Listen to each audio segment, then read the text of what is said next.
Hi, I'm Jake Yemvik. I'm the director of Christ for the City, El Salvador. God is doing some amazing things in El Salvador, and we invite you to be part of it and come and join and serve alongside of us. When I think of one of the great things God's doing, I think of the work inside the prisons. We're working inside prisons with gang members, people who have been accused of violent crimes or extortion, and people who society in El Salvador has written off.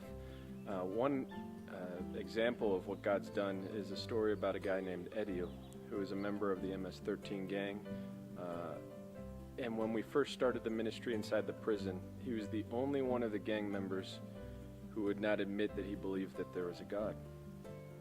After about 3 months of ministry, he did not participate really in any of the classes. He sat there quietly. But one day he spoke up and asked if he could say a few words.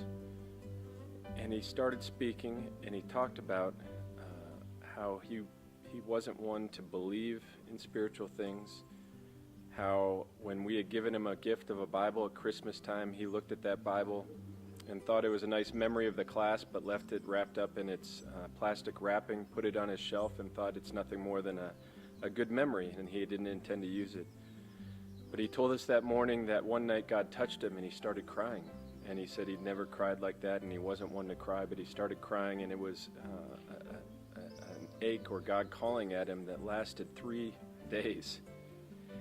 And the victory in this case is not anything that Christ for the City had done, but it was God working in his life through a gift of a Bible that we had given him, because after those 3 days, he said he decided to cry out to God, "You can do anything to me.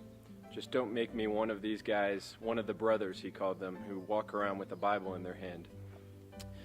And God began to work in his life, and he said he decided to go to where the church was inside their cell block.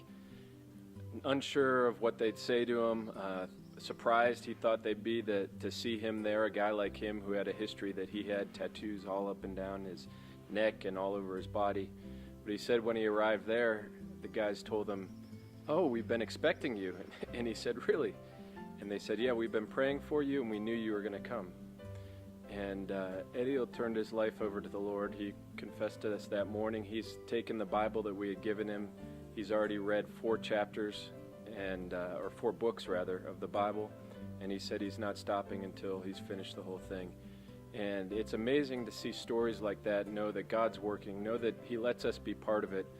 But we give the glory and the honor all to him, because he's the one who brings the dead alive like he did in Edio's life.